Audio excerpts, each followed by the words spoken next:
Alright, so we're going to start doing. We're going to do a Redux, this time including One More Time Part 2. Using the same tier list we used before.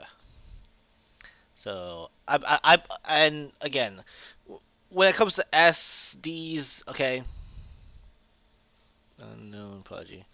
Shut the phone. Oh, it's Ghost! Yo, what's up, Ghost? What's up, dude? What's up, like 182 subscribers? I'm doing Blink-182 tier listing. Um, I'm not sure if you listen to that music, but we're gonna do it anyway. We are gonna start off with Cheshire Cat, huh? Alright.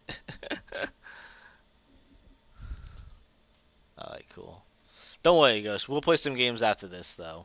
But, it's gonna be a long stream, you know. Let's see. So we're gonna start off with Cheshire Cat. And again, for anyone that's gonna come in, see the VOD later on, remember, these rankings S to D are just a template, so what I like to say is this is perfect, 10 out of 10, 9 out of 10, 8 out of 10, 7 out of 10, and then slightly above average. So we have Cheshire Cat. I'm going to put it in D tier. And again, that's just why, it's kind of raw, kind of, and, it's kind of unpolished, it's a lot of the same formats, a lot of the same melodies. The drum, nice living room. Thank you. Comfy. Yes, sir. But anyway, if you actually listen to the album, it's a lot of the same kind of rhythms. Not much, diversity in it when it comes to sound. Um, but yeah. Dude Ranch. I'm gonna put up the C. It's a bit better. Damn It's on it. My favorite Blink-182 song. The only song that is always is always the closer. But again, it kind of falls. It kind of all kind of blends together eventually. Damn, it's great. Josie's great, but Josie, Waggy, um, Dick Lips, you know, Untitled, they all kind of end up sounding very similar to each other, So, Enema of the State. I've come to go on this one. I'd put an A. I don't think it's 100% perfect. Um, I like the original. I like the original version of Mutt before. We'll listen to that a little bit later. The original version of Mutt, the song with Scott Rayner, but the album has kind of grown on me over time, and I have to say it's not S tier because it's not as as like mature sounding as I want as I like from Blink-182. I get a lot of people like the immature sound of Blink-182, but I'm more of a guy that prefers it. I kind of like the more mature stuff that comes later on. Take Off Your Pants and Jacket. That's a fun name, right? This is an S tier. This is one of my favorite albums. It kind of sets the groundwork for later Blink-182 sounds like Untitled, like Neighborhoods. It really sets the groundwork for a much more mature tone. It's still very upbeat, but if you actually listen to the lyrical content of the songs, like Roller Coaster, Give Me a Reason, Shut Up, Story of a Lonely Guy, Please Take Me Home, it's like when it's kind of like a high school student, towards like the end of their time in high school, they're starting to become more mature, but they still want to goof off a little bit, so that's how I see it. And I like it. It's a good mix. Untitled. This is an S tier also.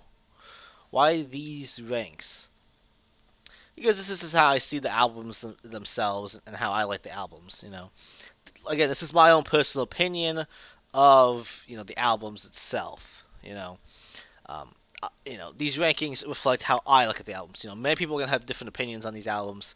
My album tier list is probably gonna be the most hated one out there because of later on, but you'll see.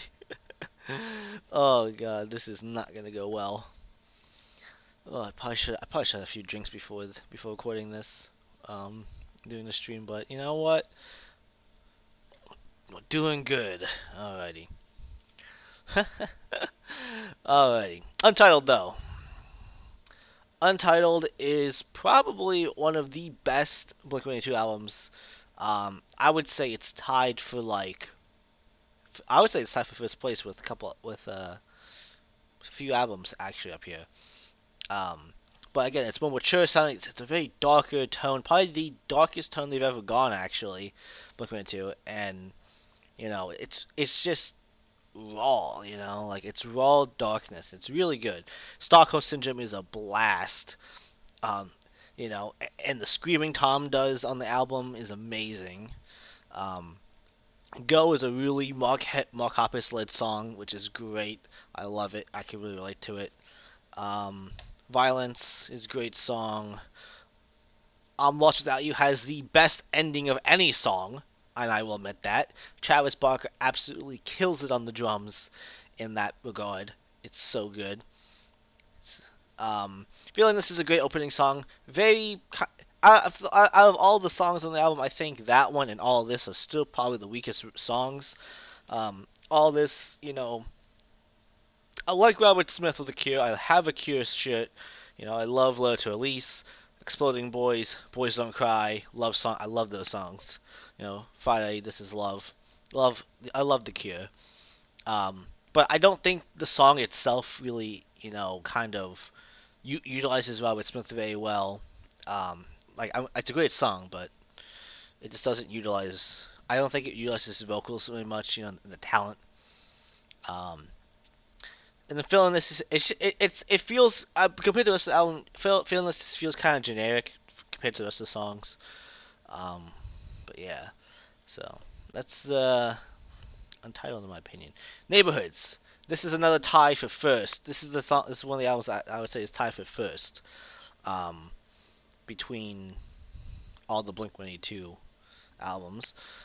Neighborhoods is really kind of like that Angels and Airwaves meets Blink-182 kind of sound, and kind of incorporates some stuff from Plus 44.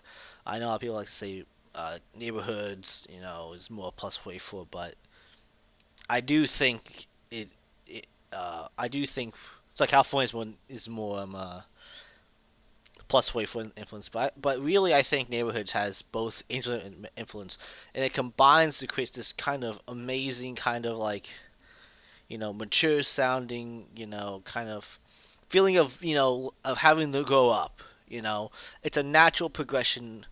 You know, um, from the more immature songs like Enema, and some of the songs in the Take Off Your Pants and Jacket.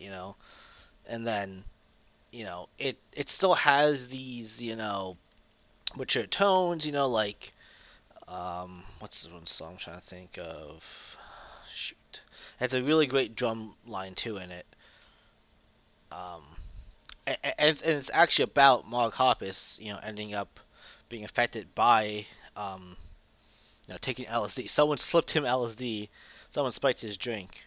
Um, in the song. I believe it. I don't want to say it's after. It's not after midnight. Don't know why that song came. I don't know why that one came. And it's not. I'm trying to think. I'm trying to think. I have it here actually. Let me figure it out real quick.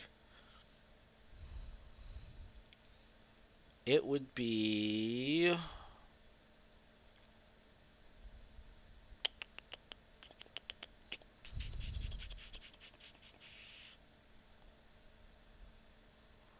Okay, I don't know why it's not here. Give me 1 second.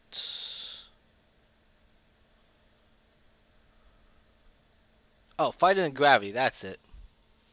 What the hell? Yeah, yeah, that's a true story. Yes, the lead bassist of Blink-182, the song "Fighting the Gravity" is about the time he went to a party and someone spiked his drink with LSD and how he and then the effects of what had happened. And another fun fact about the song is that the drum line in the song that I'm talking about is really amazing towards like the end. They actually plugged in the drum like recording stuff into the bass amp, and it was so powerful that it was shaking and shaking the lights, in the studio. It was, and it's a really good song actually. But yeah, those kind of songs, again, it's the this it's neighborhoods is the idea of you're letting go of your youth. It's a great, and I think it's a great album. The next one's not really an album, but it is very popular. It's Dogs Eating Dogs, and I gotta put it in B tier. So really, it's about an 8 out of 10. Um, Again, I think it's more of an EP, and it's short. Pretty Little Girl, Dogs Eating Dogs, the actual title track, and When I Was Young, a really good song. So the rest of them, I listen to them, kind of generic, kind of punk.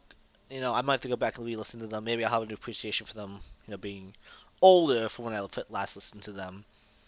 But the album itself though has a lot of good songs, and it's not really much to say about it because it's just an EP. Um, let's see here. We have next California / California Deluxe. We have two images. Let's put them. I gotta say California. If we're gonna rank both all of them, I'm gonna put it in a B tier. I think the album itself is really good, even with Matt Skiba. The I believe it gets a B because of again this one, the deluxe edition. The deluxe songs are way better than the actual album songs. The standard album songs are kind of more polished, very, very overproduced. Some good ones like Left Alone and No Future. Bored to Death is a really good song, but the rest of them, like Sober, Home is Such a Lonely Place, they're great songs. But again, they're just kind of too safe. They don't really spark anything. They sound very generic. Which is unfortunate. But the deluxe album adds stuff like um, Long Lost Feeling, Last Train Home. You know, I'm Sorry. Hey, I'm sorry. And these songs absolutely elevate the album up to tenfold. It gives it out of a C. I think I gave it a C in my last review, but I'm not 100% sure. But Matt Skill was a great addition. And Deluxe Edition really I think emphasizes the more alkaline trio inspiration than the regular album. Next we get to 9. 9. I've had a lot of time to think over this. I still think 9 is an S tier. And this is, again, a very unpopular opinion, but I think it's one of the 3 albums. It's the last of the 3 albums that's tied for first place, in my opinion, for best Blink-182 album. Um, and it's not because of songs like The Dark Side, Dark Side, which was a good song, but it has to do with Ransom. It has to do with Remember to Forget Me, Heaven. These songs I think really elevate the album higher. A lot of people don't like the whole electronic aspect to it, but I think it was a natural progression. Kind of, to kind of add some electronics. Some trap beats into the album. Travis was always looking to do that, but you know, but Remember to Forget Me, and that ending drum line is amazing. It's on par with I'm Lost Without You. It's really good, if not better than I'm Lost Without You. But I still think I'm Lost Without You is a bit better though. It's almost on par with it. Last but not least, One More Time plus One More Time Part Two. So in my original review, One More Time Part Two had not come out yet. But I said the actual album, and I'll say it again, left me wanting more. One More Time left me wanting more. Just the regular album left me wanting more. And I said, I gave it an A too, because I was like, I really want more. But now we have One More Time Part 2 out, and it adds songs like Can't Go Back, Every Other Weekend, it adds one Night Stand, and it adds one of my favorite songs off of One More Time and One More Time Part 2, If You Never Left. If You Never Left immediately elevates it to an S tier. For my last review, it just goes to the S tier. The album, if you combine both albums, you have amazing songs like More Than You Know, If You Never Left, One Night Stand, Bad News, Other Side. This album is like the complete Blink-182 package now. It's so good, it's so good now, and I'm so glad that we actually got part two because, like I said in my original review, One More Time by itself left me wanting more. But with One More Time Part Two, I felt that I didn't need more. It was absolutely completed, you know. So that's how I feel with the album now, and that's my updated Blink-182 tier list. So yeah. So now we are going to get over to um, some of the music. We're gonna check out the original version, and I want to show you guys Matt Skiba playing with Blink-182, and we get a glimpse at a Blink-182 four-piece unit. So yeah.